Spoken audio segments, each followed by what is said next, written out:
pada di jika pada dia di lebih ya. Halaman 19. Bismillahirrahmanirrahim. Wassalatul jamaah wassalatul zanazah fardu kifayatin. Salat berjamaah, salat zanazah itu hukumnya fardu kifayah. Fardu kifayah itu adalah kewajiban apabila dikerjakan oleh sebagian maka gugur dosa semuanya. Ada yang meninggal di blok Masjid Al-Kausar, yang mengurusi hanya Bapak Ustadz Amin Unggul di dia dengan reng-rengan pengurus DKM. Yang lain pada nonton aja atau menunggu gitu. Yang membungkus hanya ada berapa orang, yang memandikan gitu. Nah itu semuanya gugur dosanya. Itu namanya fardu kifayah. Manakala ada yang orang yang mati, tidak ada yang ngurus, ngagoler, ini keburu, maka dosa kabeh tapi ke kepala desa naon. Itu fardu kifayah. Termasuk sholat berjamaah. Ini jelas di kitabnya. Ini mazhab Imam Syafi'i. Manakala kita membangun masjid, tapi satu waktu saja tidak ada yang melaksanakan sholat berjamaah di masjid ini, maka dosa dah. Saya nu panggalana dosa. Ustaz DKM kira-kira dah. Makanya apa dong? Kalau Pak kan di kantor, itu pas sholat waktu berjamaah harus ada kotekan. Ada imam nggak? Ada yang sholat berjamaah? Walaupun yang sholat berjamaahnya cuma 3 orang, itu. Jadi minimal sholat berjamaah itu 3 orang. Sama duaan mah isnen, duaan mah isnani. Tapi berjamaah mah dina bahasa Arab mah adalah 3. Ayat tiluan we ulah sampai ka nu adan nu qomat teu aya boro-boro nu salat nu mukakeun patung masjid teh aya kamarana ye oh dek ayam nanti tuh nya keur panen satu waktu saja Pak. Masya Allah. Ini pentingnya berjamaah. Ya. Makanya Sayyidina Umar Ibnu Khattab mendapatkan kabar bahwa pasukan Islam di saat mau meruntuhkan benteng Kisra Persia itu sudah berminggu-minggu tidak ada yang sanggup menembusnya Pak. Sampai habis bekal, tentara kelelahan, tapi benteng Kisra Persia belum bisa dirobohkan.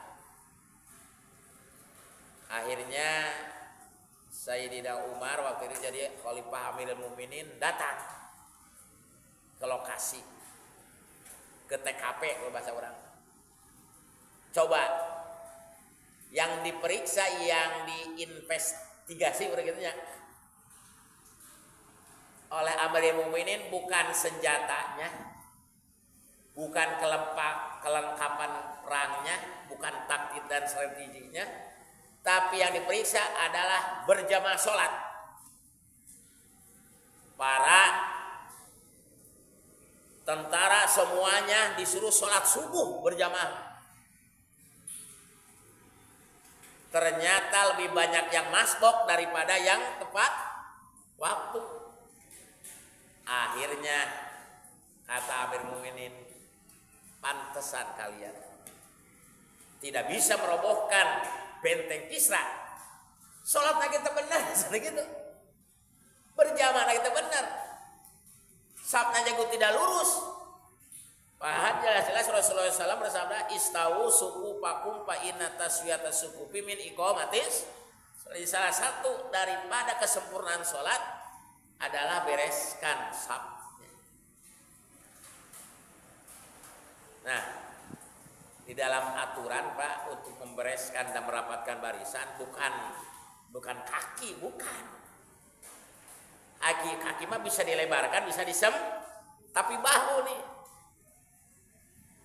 Lamun bahu can beradu berarti masih kene ada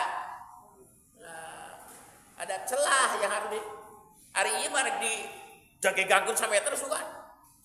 Imah hayu neangan suku batu ditinjak. Ini dia lowong. Gitu. Tapi yang harus itu begini Pak. Coba kalau kita berjamaah di Masjidil Haram, Pak. Lebih kaki ya kapan ini teman di kabengkung gitu kan. Lebih sakit. Ini yang jadi patokan. Rapatkan barisan. Nah, alhamdulillah setelah diberi nasihat kerajaan Kisra Persia bisa ditaklukkan di masa Khalifah Umar bin itu dari sholat berjamaah itu. Dari sholat berjamaah. Bahkan miniatur pemerintahan Islam itu ilustrasinya dari ketaatan sholat berjamaah. Maaf, seorang imam di saat beliau sholat dia ini tidak wajib niat jadi imam Pak. Selain itu sholat Jumat. Manakala ada makmum, ya, ada seseorang nggak makmum, nah, maka eta makmum kalau dia ingin mendapatkan pahala berjamaah, wajib dia ini menyebut adaan makmuman lillahi. Pas imam nate, setan mau jadi makmum malah aing mah malah jadi imam. Maka makmum tetap mendapatkan pahala cuma imam tidak mendapatkan pahala berjamaah.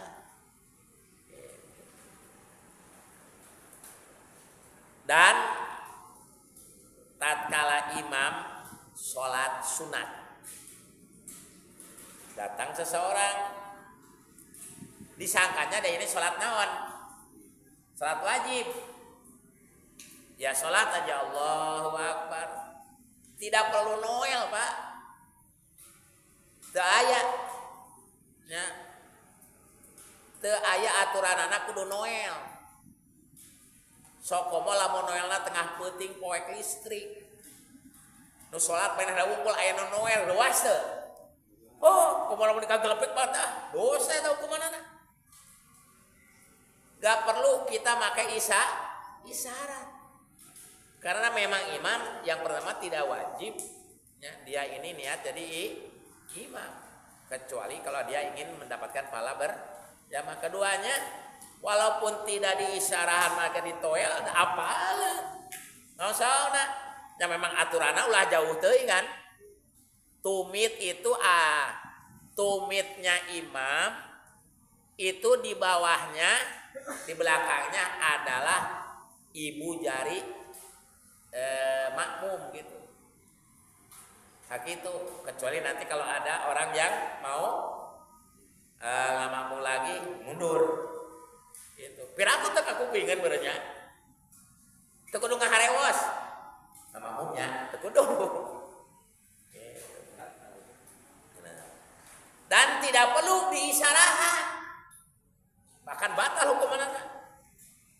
Jadi kita sholat sunat dia ini makmum disangkana wajib, biarin aja. Kecuali kalau ada orang yang mengetahui apa itu lagi sunat, baru jangan memaksakan itu. Kalau tidak ada nggak apa-apa.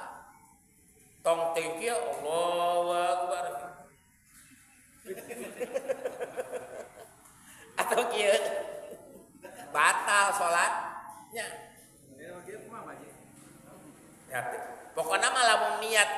sarasa lian ti perbuatan sholat itu batal. Boro-boro gitu, jangankan begitu, boro-boro gitu. Kita lagi sholat di depan itu rel kereta api, ada kakek-kakek yang mau nyebrang. Jadi itu aya kereta api geus ninong, cek urang teh ki. Aki-aki ngalieu. Selamat aki-aki. Kan salat urang teh selamat tah. Kenapa? Karena walaupun hanya satu kata ki, itu artinya hati-hati. Jadi ki bahasa Arabna tina wako, yaki, wakyan, kiyatan, mau kon bahwa wakin, wadaka, mau kiyun, ki, lataki, ki kiyaku, ki kiyakin, kop, sakitu teh eta teh satu kata mah. Soko mau lamun ngahewot mah ya, herang-herang, wit, batal. Nah. Kalau begitu bagaimana? Makmum kalau tidak tahu bahwa itu imam lagi sholat sunat, jadi nggak makmum. Menang pala. Yang penting di dalam hati tidak ada perasaan imam teh teu sah sholatna.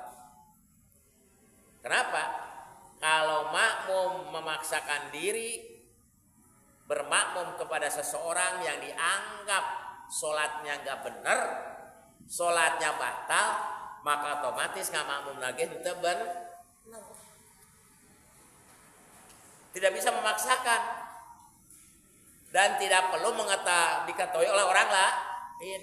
Ini adab-adaban. Contoh, imam itu terdengar ada suara, gitu ya. Didengar oleh makmum yang di belakangnya. Wah, iya imam itu. Ternyata imam teh pede we. Da bingung benernya.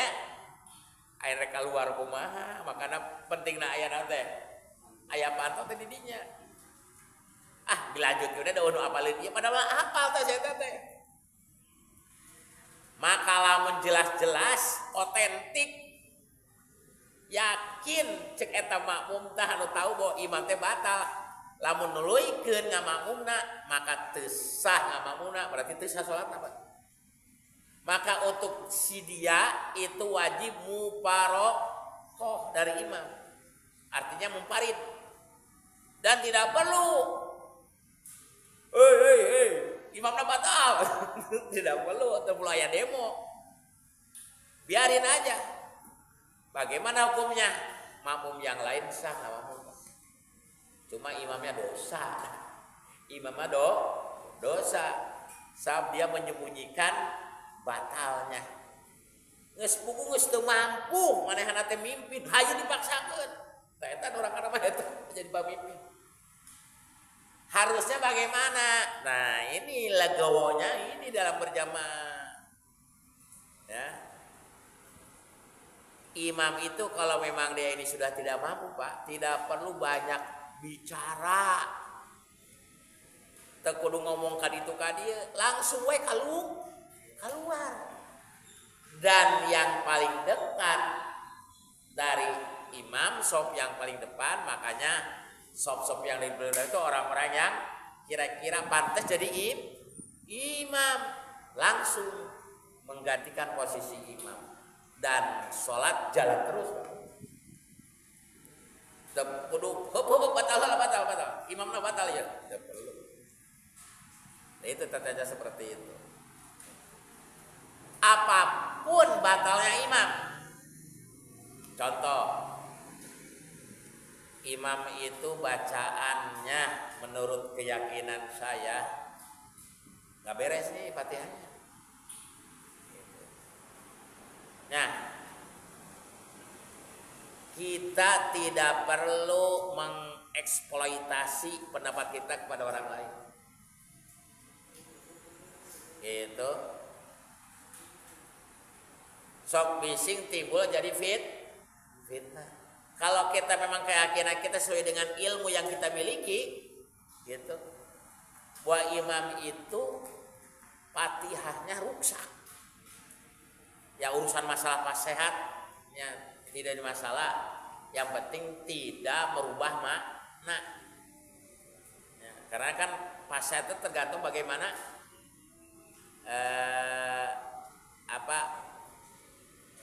lisannya masing-masing gitu. Yang penting bacaannya tidak merusak karena makna. Tapi imam jelas-jelas merusak karena makna. Menurut pendapat dia, kalau dia memaksakan dalam hatinya tetap tidak menerima, maka dia tidak sah berjamaah kepada imam itu.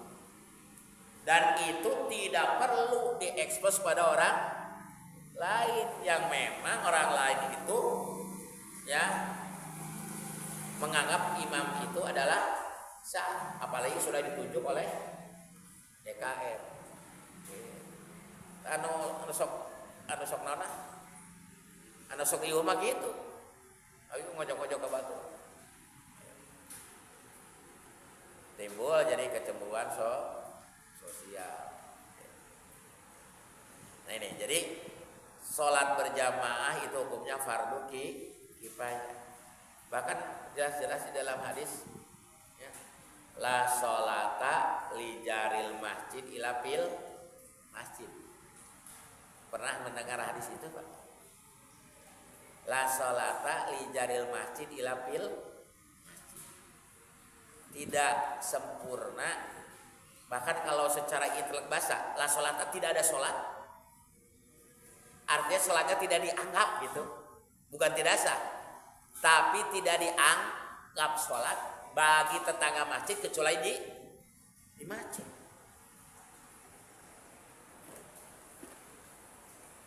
Kalau kita bekerja, tuluy pekerjaan kita tidak dihargai, kira-kira enak tuh Pak, karena hati gitu.